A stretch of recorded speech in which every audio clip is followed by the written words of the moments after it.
শিবশ্যামা মায়ের ভক্তরা শিবায়নকে একটু দেখে নাও। চুল কাটাতেই পারছি না। আজকে শুক্রবার 2024 সাল সেপ্টেম্বর মাস।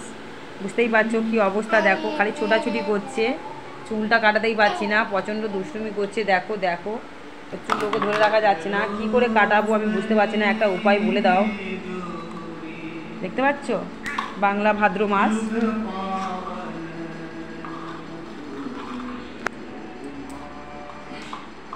শিবায়ং শিবায়ং চলো কেটে দিই, চলো পাপা চলো চলো কেটে দিই, আমার তো অনেক কাজ আছে, পুজো দেবো। তোমাদের মাকে দেখে দাও, দেখে নাও কীরকম ফ্যানের হাওয়া খাচ্ছে।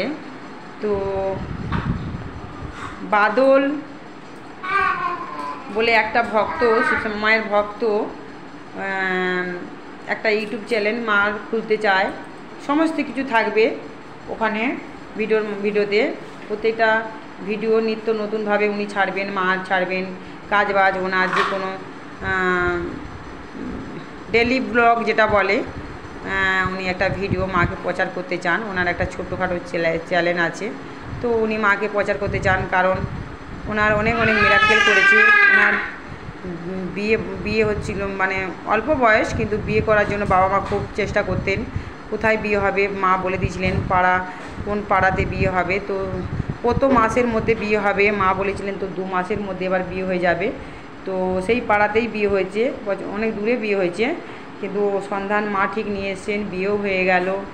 এখন বিয়ে হয়ে গিয়ে মা আবার যখন এসেছিলেন, মা আবার এসছেন মায়ের মন্দিরে, বলেছেন যে বাচ্চা আসবে কবে, বলছে বাচ্চা তাড়াতাড়ি আসবে এবং মেয়ে সন্তান হবে। ওনারা ছেলে সন্তান চেয়েছিলেন, কিন্তু মা বলেছিলেন মেয়ে সন্তান হবে। তো মেয়েই বললাম, তোরা ছেলে চাইলেই কি ছেলে হবে? যেটা লেখা রয়েছে বিধির বিধান সেটাই তো হবে না। তো মেয়ে হয়েছিল, আবার একটা বাচ্চা এসছে, বাচ্চাটা হবে, এখন সেরকম মানে টাইম হয়নি। তো এই হলো কথা। তো মা বলেছিলেন বউ সুবিধার হবে না, খিটখিটি হবে। দেখো কি করছে শিবায়ং, লক্ষ্মী ঠাকুরকে নিয়ে টানানি করছে, ছোটো বাচ্চা তো মা ক্ষমা করে দেবে, এটা তো অবুঝ সন্তান, মা জানে অবুঝ সন্তান মা ক্ষমা করে দেয়, এরাই তো আসল ভগবান। চলো চুল কাটিয়ে দেবো। তো আমাকে তোমরা নিশ্চয়ই দেখতে পাচ্ছ, আমি স্নান ফান করে রেডি হয়ে এসেছি দাদাভাই। হ্যাঁ হ্যাঁ স্নান ফান করে রেডি হয়ে এসেছি, মাথাটা আঁচড়াবো, আয়নাটা পুরো ভেঙে দিল, এত বড় আয়নাটাকে ভেঙে দিল। তো এই চ্যানেলটা তোমরা প্লিজ সাবস্ক্রাইব করবে, নতুন চ্যানেল। তো চ্যানেলটা নতুন চ্যানেল, প্লিজ তোমরা সাবস্ক্রাইব করবে, মাকে বেশি বেশি করে এই চ্যানেলে প্রচার করো, মা তো প্রচারের অভাবে আছে, মাকে তোমরা প্রচার করো প্লিজ। এই ভক্তটাকে তোমরা দেখে নেবে ভিডিওতে এখন আসবে, ভিডিওতে আসবে তুমি? না না আচ্ছা, উনি পরবর্তীকালে ভিডিওতে আসবে,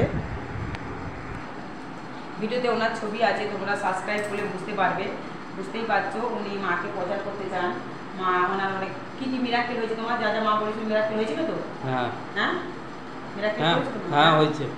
তা এরপরের ভিডিওগুলো দেখলে তোমরা বুঝতে পারবে যে কী কী মিরাকেল মা করেছেন। ওই বাবা আসবে, ভিডিওর মধ্যেই আসবে, তো তোমরা দেখতে থাকো।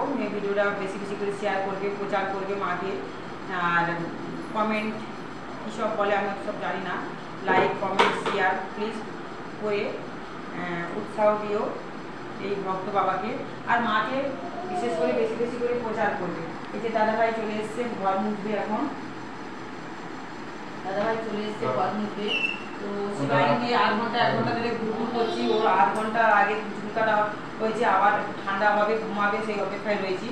তো আমি তারপরে স্নান ফান করে চলে এসেছি মন্দিরে, ভেজা গামছা, বুঝতেই পারছো চুলটা কাটাবো বলে আর সুযোগ পাচ্ছি না, তো ওকে স্নান টান করিয়ে দিই, তারপরে ঘুম পাড়ানোর সময় আবার পারলে আমি চুলটা কাটাবো, কিচ্ছু করার নেই, এইভাবে দুষ্টু তো প্রচণ্ড, ছোটো বাচ্চা, বুঝতেই পারছো। তো যাই হোক, ভালো থাকো, সুস্থ থাকো তোমরা। মায়ের মন্দির খোলা থাকে শনিবার, মঙ্গলবার, সোমবার, আর মাসে যে একটা অমাবস্যার দিন হয় সেই দিন মায়ের ঘর হয়, 2 হাতে গরম আগুন মা ভরে মুখ ঢুকিয়ে খান। তোমরা ভিডিওগুলো ফলো করবে। শিবায়ন ইউটিউব চ্যানেল একটা আছে, আমি নিজে পার্সোনাল বানিয়েছি, আর এই ভিডিওটাও আমি ছাড়বো আমার ভিডিওর মধ্যে, যাতে তোমরা বুঝতে পারো। আমি যদি না ছাড়ি তোমরা তো বুঝতে পারবে না, না যেহেতু আমারটা যেহেতু প্রচারটা বেশি হয়ে গেছে। তো এইভাবে আমাকে সাপোর্ট করো। আর যদি কারো কোনো সমস্যা থাকে মাঝি মায়ের মন্দিরে এসো। আমার নাম্বারটা হলো 6290829345। আর যে কোনো সমস্যার সমাধান 100% গ্যারান্টি দিয়ে আমি কাজ করি। প্রত্যেকটা ভিডিও ফলো করলে তোমরা নিশ্চয়ই বুঝতে পারবে। আর যারা এসেছে মন্দিরে তারা তো নিশ্চয়ই ভিডিওটা পাচ্ছে, নিশ্চয়ই তারাও বুঝতে পারবে। মায়ের এই জাগ্রত প্রদীপ আর 16 বছর ধরে মায়ের জাগ্রত প্রদীপ জ্বলছে, দেখতেই পাচ্ছ। এই প্রদীপে এই যে শুয়ে পড়া তেলটা খুব পাওয়ারফুল, এটা মন্ত্রগত জাগ্রত করতে হয় তেলটাকে। প্রত্যেকটা রাতে মন্ত্রগত করে জাগ্রত করতে হয়। মায়ের ত্রিশূল আছে, ত্রিশূল এখন বের করার আমাকে মা টাইম দেয়নি। আর 16টা বছর ধরে ত্রিশূল 12টার পর সাধনা করি, ভোর 3:30 পর্যন্ত পার ডে করি, প্রত্যেক দিন করি। সাধনার নিয়ম থাকে একটা, সাধনা যদি একবার শুরু করা যায় তো শেষ করা যায় না। যে সময়গুলোতে মেয়েদের সমস্যা হয় সেই সময়গুলোতে অফ থাকা দরকার, অফ থাকে। কুচকে শোনা হয়ে গেলে একটু ডিস্টার্ব হয় সাধনা করতে, বুঝতেই পারছো। আস্তে আস্তে আরও বড় হলে অনেক কিছুই শিখবো, অনেক কিছু শিখছি। তো তোমরা আমাকে এইভাবে আশীর্বাদ করো, সাপোর্ট করো। আর এই ভক্ত বাবাকে একটুখানি তোমরা সাপোর্ট করবে, যাতে ও যেন আরও উপরে উঠতে পারে, মাকে সুস্থ প্রচার করতে পারে, ঠিক আছে? আর এই স্টেশনটার নাম বলে দিচ্ছি আমি, এটা হলো কলকাতা শিয়ালদা স্টেশন থেকে মল্লিকপুর স্টেশনে নামতে হবে ট্রেনে, সাউথে, ঠিক আছে? আর ডায়মন্ডহারা লক্ষ্মীকান্তপুর থেকে যারা আসবে তারা বারুইপুর ক্রস করলে মল্লিকপুর স্টেশনে নামবে, 1 নম্বরে নামবে, 2 নম্বরে আসতে হবে। যেখান থেকেই যে আসো না কেন মল্লিকপুর স্টেশন 2 নম্বরে আসবে, মামুনি গেটের সামনে। তোমরা মির্জাপুর ভ্যানে টোটোতে যেখানে উঠবে, উঠে ভ্যানে করে যদি ওঠো, 12 টাকা ভ্যান ভাড়া, মায়ের শিবশ্যামা মায়ের মন্দিরের সামনে নামবে। বলবে মির্জাপুর বটতলা যাবো, শম্ভুদার বাড়ি। মির্জাপুর বটতলা শম্ভুদার বাড়ি, শিবশ্যামা মায়ের কালী মন্দির ঘর হয়। এইটুকু বলে মানুষ ঠিক পৌঁছে দেবে। আর নাম্বার তো দিয়ে দিলাম, নাম্বারে যদি সমস্যা হয় ফোন করবে, নিশ্চয়ই ফোনের মাধ্যমে আমরা তোমাদের অ্যাড্রেসটা বলে দেবো, মনে করে করে চলে আসতে পারবে। তো তোমরা ভালো থাকো, সুস্থ থাকো। জয় শিবশ্যামা মায়ের জয়। প্লিজ কমেন্ট করো, ভালো।